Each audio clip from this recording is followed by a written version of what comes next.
যেগুলো কৌটা, বিভিন্ন রকমের কৌটা, বিভিন্ন সাইজের কৌটা, হ্যাঁ, মুখ টুক লাগানোর জন্য যা যা আছে সবই এখানে আছে। এখন আমার কাছে আরেকটি বিষয় মনে হয়েছে, যে মনে করেন এইটা লেখা আছে হেমদাদ, হ্যাঁ, হেমদাদ কোন দেশের বললেন এটা? ইন্ডিয়ান ওষুধ। এখন উনি নিজে তৈরি করে লেবেল তৈরি করা যাচ্ছে, উনি নিজে বলতে পারেন যে এটা মেড ইন ইন্ডিয়া, নিজে তো তৈরি করতেছেন এখানে, নিজে তৈরি করতে সেটা ভিন্ন তাহলে লেখা এটা থাকবে। ইন্ডিয়ান, তার প্রমাণ বলেন আমাকে, কিভাবে বুঝাবেন? কারণ কোনো ইম্পোর্টার আছে, ডিএআর ডান নাম্বার আছে, কোন কর্তৃপক্ষের কাছে অনুমোদন আছে কি বলেন? এই ইন্ডিয়া থেকে আনে এটি। আনে কি প্রমাণ কি? এটা আসলে কাগজপত্র নাই। হ্যাঁ, কাগজ দেখান। ওই যে বড় হয়ে যায় তো উনি বড় ভাই তো পাকিস্তানে গেছে, ইন্ডিয়া না না তো। না না, মানে ওই যে ইন্ডিয়া থেকে যে গেছিল উনি তখন ওষুধগুলো নিয়ে আসে নিয়ে আসছে। এটি। এই যে এই যে এখানে এখানে কি দেখতে পাচ্ছেন? হ্যাঁ, একটু ময়লা। এই এই- যে তেলা পোকা। তেলাপোকা। ওষুধ তৈরি করে এখানে বিভিন্ন উপাদান আছে, এই তেলাপোকার ভিতরে যে তেলাপোকা দৌড়াদৌড়ি করতেছে, এটা ওনাদের ভুল আছে। ভুল আছে। আপনি তাও ভালো কথা বললেন যে ভুল হয়েছে, এগুলি পরিষ্কার না করা তো ভুল। এবং হাঁটু। এটা একটা দেখালাম, রাখেন নিচে রাখেন। এই যে তেলাপোকা এখনো দৌড়াচ্ছে। করণীয়টা কি? এখন দেখেন, এইটা হচ্ছে ওষুধ, এই ওষুধের আরেকটা উপাদান, এটা হচ্ছে ওষুধের ডাস্টবিনের ভেতরে আমি পেয়েছি, এবং এই যে আরো ঘুরতেছে, এই যে, হ্যাঁ, থামেন থামেন, ধৈর্য ধরেন, ধৈর্য ধরেন। এই যে আরেকটি উপাদান ওষুধ, সেখানকার অবস্থা দেখে তো আমি আর হতবাক হয়ে গেলাম। দেখেন, ময়লা আবর্জনার স্তূপ, এর ভিতরে রেখে দিয়েছেন ওষুধের বিভিন্ন উপাদান। এর ভিতরে কি? ওই যে অশ্বগন্ধা। অশ্বগন্ধা। এটা ইরাক সে আমার কি করা? ধুলাবাড়ি তো বাংলাদেশের মেয়ে ভর্তি, মানুষও ভর্তি, অসুখও ভর্তি, অসুখও ভর্তি। মানে গোপনে চিটারও গোপনে ভর্তি। বিক্রি, হ্যাঁ, চিটারও ভর্তি। আপনি ঠিক বলেছেন। আমি কি বলবো, এখন যে বাংলাদেশে কিছু হইতেছে আমার কোথায় ঘেনেন, অসুবিধা নেই যদি কেউ অন্যদিকে যান না কিনতে প্লিজ, পারে। অন্যদিকে যান না, এখানে বলেন। আপনি এই লাইনে শুধু থাকেন। হ্যাঁ। হাজার হাজার ইস্যু নিয়ে আমরা আলোচনা করতে পারবো না, আমরা শুধু আমার একটি কথা পয়েন্টে শোনেন। আলোচনা করছি। আপনার এই আমার বিষয়ে বয়স বলেন। অনেক বেশি এখন। রাইট, আপনি অনেক সিনিয়র। 8 মাস, এই 2টা মাস গেলে 90 বছর বয়স হবে। আলহামদুলিল্লাহ, আপনাকে আল্লাহ আরো নেক হায়াত দান আমি করুক। সেই পাকিস্তান আমলে তো কাজ করছি, ওই ব্রিটিশ আমলে 6 বছর বয়স আমার, বন্দে মাতরম স্লোগান দিছে, তখন আমি শুনছি। মানুষ যে এখন কি করতেছে বাংলাদেশে, এই বিষয়ে বলেন, এই বিষয়ে এখন কি করতে পারে? এটা ঠিক হয়েছে কিনা? হ্যাঁ, দেখলাম ময়লা কিনে পরিষ্কার করে এবং ছিল হচ্ছে একদম পাদানি যেখানে আছে পায়ের নিচে থাকে, সেইখান থেকে টেনে বের করেছি।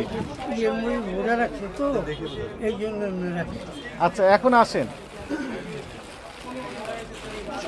বিপুল পরিমাণ মেয়াদ উত্তীর্ণ ওষুধ এবং 2004 বছর আগে মেয়াদ শেষ হয়েছে, সেগুলো রেখেছেন।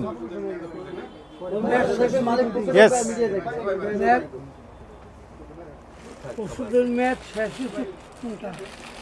না মেয়াদ, এই যে এগুলো আছে না, এগুলো ওই যে নিচে আছে পড়া। আপনি দেখতে পাবেন, দেখেন তো মেয়াদ কতদিন আগে শেষ হয়েছে। একটা স্যাম্পল 4 বছর আগে মেয়াদ শেষ, 3 বছর ও 2 এইটা বছর, ঘরে রাখছো কেন?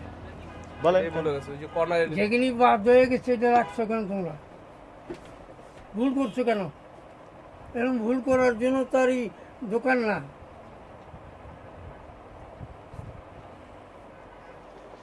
আচ্ছা, আবার একটু ভিন্ন লাইনে যাই। যাক, ওখানে যাই আর লাভ নাই, এটা তো করছে এখন কি?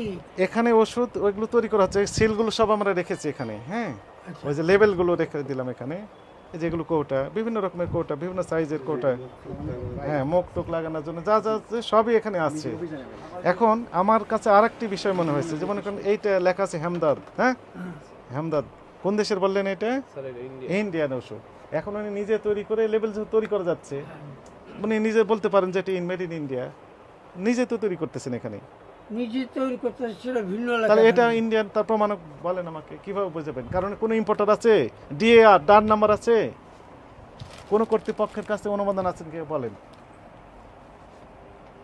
এই ইন্ডিয়া থেকে আনে এটি। আনে কি প্রমাণ কি? এটা আসলে কাগজপত্র নাই। হ্যাঁ, কাগজ দেখান। ওই যে বড় হয়ে যায় তো উনি বড় ভাই তো পাকিস্তানে গেছে, ইন্ডিয়া না না তো। না না মানে ওই যে ইন্ডিয়া থেকে যে গেছিল উনি তখন ওষুধগুলো নিয়ে আসে। নিয়ে আসছিল। এটা ইলিগাল। উনি বিএসএমএম এর মেডিকেল অফিসার আপনার ছেলে।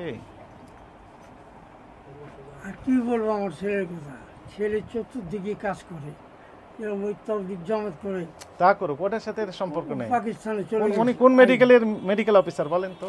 উনি ওই ইউনানি আয়ুর্বেদ ওখানে তো পাশ করে এসে। পাশ করে আসছে, কিন্তু আমি মনে করেন একটা বিশ্ববিদ্যালয় থেকে পাশ করে আসছি। সবাই প্রায় ছোটখাটো একটা বিশ্ববিদ্যালয় থেকে আমরা পড়ালেখা করে আসছি। এখন আমি যদি বলি যে ওই বিশ্ববিদ্যালয় প্রফেসর হবে, না না, হবে তবে উনি একটা হবে, উনি যে সার্টিফিকেট আছে ওনার, ওই সেটা উনি লিখতে পারবেন। না সার্টিফিকেট যে ওনাকে দিছে এই ইসে থেকে, ইউনানি এবং আয়ুর্বেদ কোম্পানির থেকে, যে উনি চিকিৎসক। উনি চিকিৎসা করতে পারবেন, হ্যাঁ, এটা ঠিক আছে, এটা আমরা মানি। ওইখানে বসে উনি চিকিৎসা করেন, কিন্তু উনি তো ওষুধ তৈরি করতেছেন যেই পরিবেশে ওষুধ তৈরি করা উচিত সেই পরিবেশ এখানে আছে। আপনি কি দেখলেন? না নেই। বলি ল্যাবরেটরি আছে। থাকতে হবে। না, এটি তো পাইকারি দেওয়া হয় না, কোনো দোকানে দেওয়া হয় না, এখানে কি করা হয় এটা তাহলে? নিজে এই রুগীরা যখন চায় তখন দেয়। যে আমার এই- কিন্তু তেলাপোকার পায়খানা সহ না এখান দিব আপনি তো দেখলেন তেলাপোকা ঘুরতেছে, তেলাপোকা জীবিত তেলাপোকা আমরা দেখলাম, এই তো মধু। তেলাপোকার অনেক পায়খানা দেখলাম। হাতটা এই ইয়ের মধ্যে রয়েছে, তবে এটা ভিতরে বান্ধা আছে আটকানো, এইটা যে উপরে ধুলা পড়লো সমস্যা হবে না। ওষুধ তৈরি করতে গেলে তো নিশ্চয়ই ল্যাব দরকার হবে। বলেন এখন ওই ল্যাবের বিষয়টা।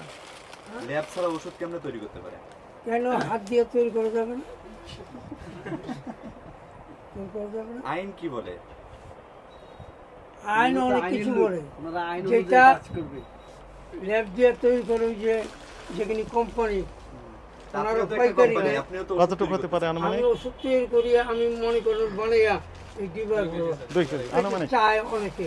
এটার নাম কি? অশ্বগন্ধা। তাহলে তো দেয়া যাবে না। অশ্বগন্ধা আনুমানিক 2 কেজি। করতে যে বিএসটির অনুমতি লাগে এটা কি জানেন? কেন লাগবে না? না, আপনি তরকারি কিনলে তো অনুমতি লাগবে, কারণ না, না, অনুমতি না, কিনে না। তরকারি বিএসটিএন বলেন না। সরকারের সাথে তো মধু যাচ্ছে না। যাচ্ছে না, তো মজদুরে তো এটা দেন। কাছেই হয়, মজদুরের আবার লাইসেন্স করছে নাকি? তো মধু তো হলো চিনি দিয়েও বানানো যায়। না, আনুমানিক চিনি 2 দিয়ে কেজি। বানাইলে চিনি